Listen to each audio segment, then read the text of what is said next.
Hello and welcome back to all of you in your own channel Enjikan Coaching Academy खाल।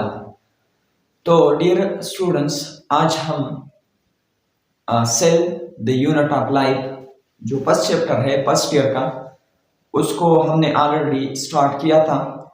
आज इस chapter में हम एक नेक्स्ट टॉपिक को डिस्कस करेंगे जिसका नाम क्या है, difference between prokaryotic and eukaryotic cell. देखिए, मैंने आपको बताया है कि cell is the basic structural and functional unit of life. ये हमने प्रीवियस क्लास में सेल थ्योरी की जितनी भी पॉइंट्स थे उनको हमने अच्छी तरह आपको पढ़ाया था। अब सेल की दो टाइप्स है। एक ऐसा सेल है जो कि पुराना सेल है जिसको हम प्रोकैरियोट्स कहते हैं, और दूसरा जो मॉडर्न ऑर्गेनिज्म है इनकी जो सेल्स है उनको यूकैरियोटिक सेल कहते हैं। अब प्रोकैरियोटिक सेल क्या है, यूकैरियोटिक सेल क्या है, आज के इस लेक्चर में हम ये भी सीखेंगे कि राइबोसोम की जो यूनिट्स है वो स्मॉल साइज है, प्रोकैरियोट्स में लार्ज साइज वाला है, यूकैरियोट्स में फिर स्मॉल साइज वाला जो है 70S है, ये जो लार्ज साइज वाला है ये 80S है। इसी तरह स्मॉल साइज वाले यानी 70S वाला जो है फर्दर ये दो टुकड़ों पर मुश्तमिल है, दो पीसेस पर मुश्तमिल है। One is a large unit and the next one is a small unit. Large जो यूनिट है वो 50S है और स्मॉल यूनिट 30S है। अब इसको अगर आप कंबाइन कर ले तो ये 80S बनाता है, लेकिन प्रोकैरियोट्स में ये 70S बनाता है। और इसी तरह अगर यूकैरियोट्स की हम बात कर ले तो जो यूकैरियोट्स में जो लार्ज यूनिट है वो 60S है और जो स्मॉल यूनिट है वो 40S है। लेकिन अगर आप इसको कंबाइन कर ले तो ये 100 बनाता है, लेकिन इसके बजाय हम इसको 80S लिखते हैं। तो ये क्यों? तो ये जितनी भी कंफ्यूजन है इस टॉपिक्स में, इन टॉपिक्स में, तो इंशाल्लाह हम इसको कवर करेंगे। तो स्टार्ट करते हैं the difference between prokaryotes and eukaryotes. आज मैं आपको इंशाल्लाह ये पार्ट 1 होगा। पार्ट 1 में तकरीबन 19-20 जो मेन डिफरेंस है यूकैरियोट्स और प्रोकैरियोट्स के दरमियान इंशाल्लाह मैं आपको वो बताऊंगा। अब हम स्टार्ट करने वाले हैं difference between prokaryotes and eukaryotes. So let start. अब यहाँ पर मैंने लिखा है प्रोकैरियोट्स, यहाँ पर मैंने लिखा है यूकैरियोट्स। तो सबसे पहले यहाँ पर प्रोकैरियोट्स की जो मीनिंग है उसको करते हैं। प्रोकैरियोट्स की मीनिंग यहाँ पर अगर आप देखें, प्रोकैरियोट्स में 2 वर्ड्स हैं, one is the pro and the next one is karyotes. Pro का मतलब क्या है, बिफोर, और कैरियोट्स का मतलब क्या है, न्यूक्लियस। इसी तरह अगर हम यूकैरियोट्स की मीनिंग को देख ले तो यू का मतलब क्या है, ट्रू, और कैरियोट्स का मतलब क्या है, न्यूक्लियस। तो ये थी इसकी मीनिंग। अब इसके बाद प्रोकैरियोट जो सेल है इनकी जो एज है, ये दुनिया में आबाद हुए थे कितने साल पहले, तो ये तकरीबन 3500 मिलियन ईयर अगो दुनिया में आबाद हो चुके हैं। और अगर हम यूकैरियोट्स की बात कर लें तो ये 2500 मिलियन ईयर अगो ये आबाद हो चुके हैं। अब प्रोकैरियोट्स क्या है, यूकैरियोट्स क्या है? देखिए, सेल के अंदर एक स्ट्रक्चर होता है जिसको कहते हैं हम न्यूक्लियस। अगर न्यूक्लियस किसी सेल में नहीं है तो ये क्या है, प्रोकैरियोट्स। अगर सेल के अंदर न्यूक्लियस है यानी प्रेजेंस ऑफ न्यूक्लियस यहाँ पर मैंडेटरी है तो इसको हम यूकैरियोट्स कहते हैं। तो अगर न्यूक्लियस नहीं है प्रोकैरियोट्स, अगर न्यूक्लियस है तो ये यूकैरियोट्स है। तो यहाँ पर मैंने लिखा है थर्ड नंबर डिफरेंस ये है कि a well defined nucleus absent. यहाँ पर मैंने क्या लिखा है, a well defined nucleus present. तो ये डिफरेंस नंबर 3 थी। अब इसके बाद जो नेक्स्ट है, organism made of prokaryotic cell called prokaryotes. जो ऑर्गेनिज्म प्रोकैरियोटिक सेल से बन जाता है उनको प्रोकैरियोट्स कहते हैं। यानी इसका मतलब क्या है कि जो ऑर्गेनिज्म प्रोकैरियोट सेल से बना हुआ है उनको हम प्रोकैरियोट्स कहते हैं, और जो यूकैरियोटिक सेल से बन जाते हैं उनको यूकैरियोट्स कहते हैं।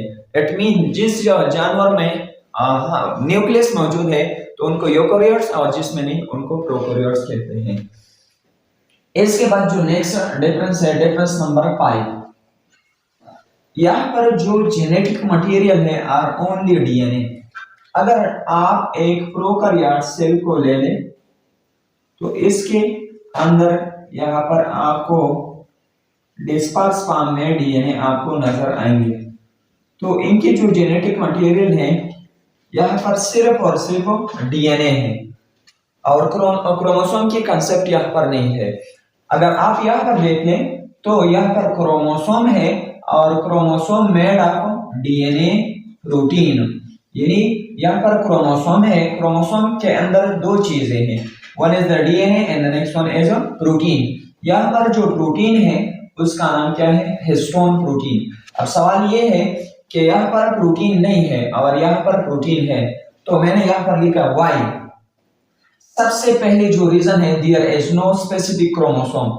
अगर आप देख लें तो ये हमारे साथ क्या है, क्रोमोसोम, इसके अंदर ये डीएनए होता है। इसके काइलिंग के लिए प्रोटीन की जरूरत होती है, क्योंकि यहाँ पर जो प्रोटीन है हिस्टोन प्रोटीन, इस पर पॉजिटिव चार्ज है, क्योंकि यहाँ पर दो अमीनो एसिड होते हैं। ये एमसीक्यूज के लिए आप याद रखें, लाइसिन प्लस अर्जिनिन, ये दो अमीनो एसिड है और इस पर पॉजिटिव चार्ज है। अगर आप डीएनए को देख ले तो इस पर नेगेटिव चार्ज है। तो पॉजिटिव और नेगेटिव चार्ज एक दूसरे को अट्रैक्ट करता है। यहाँ पर काइलिंग बहुत ज्यादा हो चुका है, तो काइलिंग के लिए किसी चीज को जोड़ना होगा। तो यहाँ पर पॉजिटिव चार्ज है और यहाँ पर नेगेटिव चार्ज है, तो ये जो लार्ज साइज है ये काइल हो चुका है। तो काइलिंग के लिए यहाँ पर दो चीजों का जरूरी होना है, यहाँ पर डीएनए और दूसरा प्रोटीन। तो इसी वजह से जो प्रोकैरियोटिक सेल है उसमें सिर्फ और सिर्फ डीएनए होता है, यानी। और एक बात और भी कि डीएनए यहाँ पर जो होता है उन बहुत स्मॉल साइज के होता है और यहाँ पर जो है बहुत लार्ज साइज के डीएनए होता है। इसके अलावा अगर आप साइज को देख ले तो यहाँ पर नॉन फंक्शनल पार्ट होता है क्रोमोसोम के अंदर, जिसका नाम क्या है, एंट्रॉन।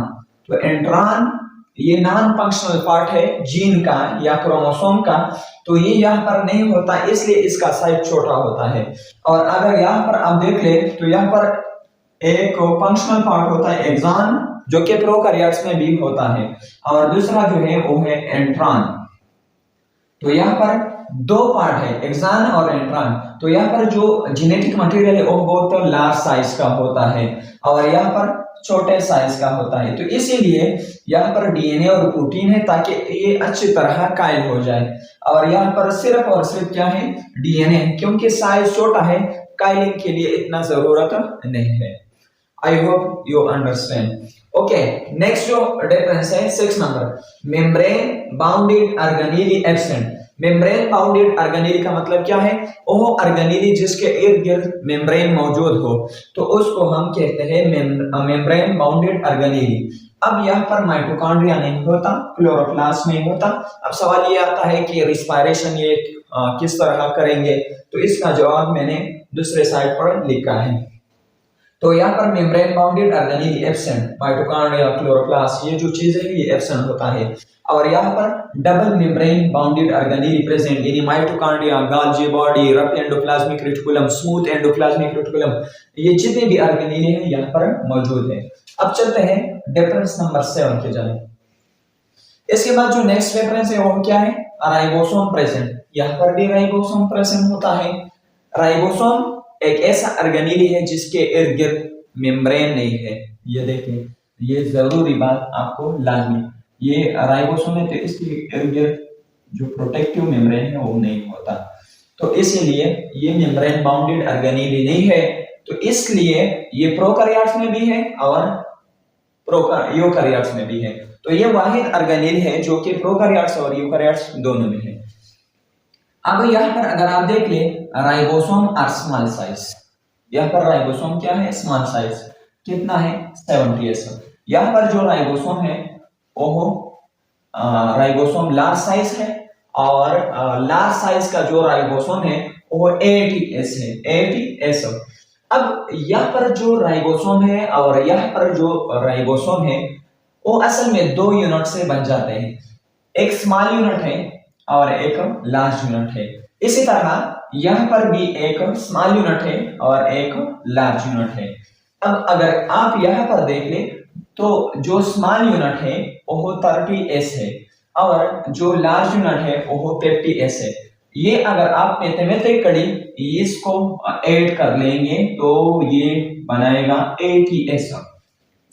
और अगर आप इसको कंबाइन कर ले 40 प्लस 60 तो ये 100s बन जाएगी। अब यहाँ पर अगर आप देख ले हमने लिखा है कि यहाँ पर 70s है और यहाँ पर 80s, तो यहाँ पर 20 का डिफरेंस आता है, 20s का डिफरेंस, और यहाँ पर 10s का डिफरेंस आता है। तो ये क्यों? तो इस सवाल का जवाब ये है why it not make 80s। देखिए सबसे पहले आपको एक चीज सीखना होगा, why it not make 80s। ये जो 50s है और 30s है ये 80s क्यों नहीं बनाता? पहले आपको सेडिमेंटेशन रेट को जानना होगा। यानी ये क्या चीज है सेडिमेंटेशन रेट? बायो में एक तकनीक इस्तेमाल होता है जिसका नाम है सेंट्रीफ्यूगेशन। सेंट्रीफ्यूगेशन में हम इस तरह करते हैं कि जो सेल ऑर्गेनेली है उनको on the basis of density separate करते हैं। जो मोर डेंसर सब्सटेंस है यानी हेवी सब्सटेंस है वो जल्दी ही सेटल हो जाता है सेंट्रीफ्यूज मशीन में यानी टेस्ट ट्यूब के अंदर, और जो हेवियर नहीं होता यानी उनकी डेंसिटी कम होती है तो वो बाद में सेटल डाउन हो जाता है। उनके लिए स्पीड बहुत ज्यादा दरकार होता है। इंशाल्लाह इस टॉपिक को हम डिस्कस करेंगे। सेंट्रीफ्यूगेशन हमारी टॉपिक है जो आने वाले क्लासेस में इंशाल्लाह आपके साथ मैं डिस्कस करूंगा। अब यहाँ पर सवाल यह है कि ये 80s क्यों नहीं बनाता? तो सबसे पहले आप सेडिमेंटेशन रेट को जान ले। सेडिमेंटेशन रेट क्या है? फॉर एग्जांपल ये हमारे साथ टेस्ट ट्यूब है, तो इस टेस्ट ट्यूब में किसी चीज का नीचे बैठ जाना, इस अमल को सेडिमेंटेशन कहते हैं, और जिस रफ्तार से ये बैठ जाता है तो इसको सेडिमेंटेशन रेट कहते हैं। अब अगर आप यहाँ पर देख लें, अगर आप इस दो यूनिट्स को अलग यानी सेपरेट इसको आप सेंट्रीफ्यूज मशीन में रखें और इसको सेंट्रीफ्यूज करें तो ये 30s और 50s अगर आप सेपरेटली इसको सेडिमेंट करें तो ये बनाएगा अलग 80s। अगर आप इसके बाद इसको कंबाइन कर ले यानी 30s और 50s दोनों को कंबाइन कर ले तो इसकी जो साइज है वो बढ़ जाता है। अब यहाँ पर साइज अगर बढ़ जाते हैं तो जो रेजिस्टेंस है इस पर ज्यादा हो जाता है, तो इसकी जो रेट है वो कम हो जाता है। तो ये 80s के बजाय हम 70s लिखते हैं। अब यहाँ पर देखिए एस, यहाँ पर इसका मतलब क्या है? एस का मतलब क्या है? सेडिमेंटेशन। ये जो है एस का मतलब क्या है? एस जो है यूनिट है किस चीज का? सेडिमेंटेशन का। और एस का मतलब क्या है? स्वीडबर्ग साइंटिस्ट का नाम है। अब अगर यहाँ पर आप देखिए हाई स्वीडबर्ग वैल्यू, अगर स्वीडबर्ग वैल्यू ज्यादा आ जाता है, फॉर एग्जांपल 80s है और यहाँ पर 70s है, तो इसका मतलब क्या है कि हाई स्वीडबर्ग वैल्यू ये डिनोट करता है कि ये जो चीज है इसकी सेडिमेंटेशन रेट फास्टर है यानी ज्यादा है। तो ये थी why it is not make 80s। तो इसका जवाब मैंने आपको बताया। अगर आपको फिर भी कंफ्यूजन है तो आप मुझसे कमेंट्स बॉक्स में पूछ सकते हैं। इसके अलावा कुछ क्वेश्चन है इस पर, तो इंशाल्लाह उसको हम पार्ट बी में आपके साथ शेयर करेंगे। तो अब हम डिस्कस करेंगे डिफरेंस नंबर 9। प्रोकैरियोट्स में जो राइबोसोम होता है वो साइटोप्लाज्म में डिस्पर्स होता है यानी ये अटैच नहीं होता, और यहाँ पर अगर आप देख लें तो ये अटैच भी होता है और डिस्पर्स भी होता है। इसका मतलब क्या है? अगर आप सेल को देख लें, सेल तो सेल के सेंटर में न्यूक्लियस है और न्यूक्लियस के साथ एक ऑर्गेनेल है जिसको एंडोप्लाज्मिक रेटिकुलम कहते हैं। यहाँ पर जो राइबोसोम है वो अटैच होता है और जो साइटोप्लाज्म है उसमें डिस्पर्स होता है। तो अटैच भी है और डिस्पर्स फॉर्म में भी है। देखें नेक्स्ट जो डिफरेंस है वो क्या है? रिस्पायरेशन जो है यहाँ पर अगर आप यूकार्योट्स की अगर आप पहले देख लें रिस्पायरेशन को, तो यूकार्योट्स में जो रिस्पायरेशन होता है वो माइटोकॉन्ड्रिया में होता है। रिस्पायरेशन का मतलब क्या है? रिस्पायरेशन एक एनर्जी रिलीजिंग प्रोसेस है। जब ग्लूकोज की अगर आप ब्रेक डाउन कर ले तो इसके रिजल्ट में CO2 बन जाता है, ATP बन जाता है और इसी तरह H2O बन जाता है। ये बात जो नेक्स्ट फोर्थ वन जो चैप्टर है उसका नाम बायो एनर्जेटिक्स है, तो इंशाल्लाह उसको हम डिटेल के साथ आपके साथ शेयर करेंगे। तो उसमें रिस्पायरेशन की टॉपिक मौजूद है। तो यहाँ पर जो रिस्पायरेशन है वो माइटोकॉन्ड्रिया में होता है और यहाँ पर जो रिस्पायरेशन है ये MCQs के लिए आप लाजिमी याद रखें, नीट के लिए भी अहम है और इसी तरह MDCAT के लिए भी अहम है कि यहाँ पर जो रिस्पायरेशन है तो ये प्रोकैरियोटिक सेल है। तो इस प्रोकैरियोटिक सेल की जो सेल मेम्ब्रेन है उसमें फोल्डिंग होता है और इस फोल्डिंग का नाम क्या है, मीजोसोम। तो यहाँ पर ग्लाइकोलाइसिस और इस तरह क्रेब्स साइकिल और इलेक्ट्रॉन ट्रांसपोर्ट चेन, ये जितनी भी साइकिल्स है ये कहाँ पर होता है, ये इस फोल्ड मेम्ब्रेन पर होता है और इस फोल्डेड मेम्ब्रेन का नाम क्या है, मीजोसोम। इसी तरह अगर आप नेक्स्ट डिफरेंस को देख ले तो यहाँ पर जो सेल वॉल है मेड ऑफ म्यूरिन। म्यूरिन एक सीमेंटिंग मटेरियल है, यानी एक सख्त मटेरियल है जो कि प्रोटेक्शन प्रोवाइड करता है बैक्टीरिया को। अगर आप म्यूरिन को देख लें, अगर आपसे कोई पूछ ले कि म्यूरिन क्या चीज है, तो म्यूरिन में दो बुनियादी चीजें होते हैं, one is the name and the next one is neg, फिर नेम फिर नेग। अब यहाँ पर नेम का मतलब क्या है, एन एसिटाइल म्यूरानिक एसिड, म्यूरानिक एसिड। नेग का मतलब क्या है, एन एसिटाइल ग्लूकोसामीन, ग्लूकोसामीन। तो ये मतलब है किस चीज का, नेग का। तो नेम नेग फिर नेम नेग, इसी तरह ये लार्ज चेन बनाएंगे। इसी के बाद ये जो दो यहाँ पर दो स्ट्रैंड है इसके दरमियान अमीनो एसिड की चेन होता है जिसको पॉलीपेप्टाइड चेन भी आप कह सकते हैं, जिसको आप पॉलीपेप्टाइड चेन भी कह सकते हैं। और इसके अंदर 4 अमीनो एसिड है, ये बहुत लाजिमी MCQs है, एलेनिन, लाइसिन, एलेनिन और इस तरह ग्लूटामीन। ये 4 अमीनो एसिड इस पेप्टाइड चेन को बनाता है। ये जो कॉम्बिनेशन है दो चीजों का, नेम नेग का और ये जो अमीनो एसिड, इस तमाम स्ट्रक्चर को हम कहते हैं क्या, म्यूरिन। और म्यूरिन जो है ये प्रोकैरियोटिक सेल की जो सेल वॉल है इसको बनाते हैं। अब अगर यहाँ पर आप देख लें तो यहाँ पर सेल वॉल जो है ये सेलुलोज से बन जाता है। सेलुलोज क्या चीज है, सेलुलोज पॉलीसेकेराइड है और ये जो पॉलीसेकेराइड है यहाँ पर क्या होता है कि large number of glucose are combined, एक ग्लूकोज दूसरा तीसरा, और ये एक लॉन्ग अनब्रांच चेन बनाता है जिसको हम सेलुलोज कहते हैं।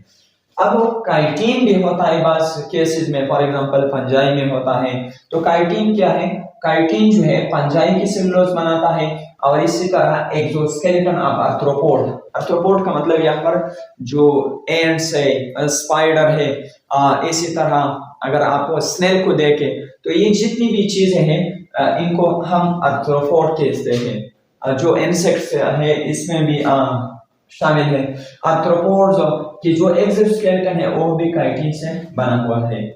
अब यहाँ पर काइटिन जो है इसमें भी ग्लूकोज है, लेकिन इसके बाद एक नेक्स्ट यूनिट भी इसके साथ है, एन एसिटाइल ग्लूकोसामीन। तो यहाँ पर म्यूरिन से सेल वॉल बन जाता है, यहाँ पर सेलुलोज और काइटिन दोनों से।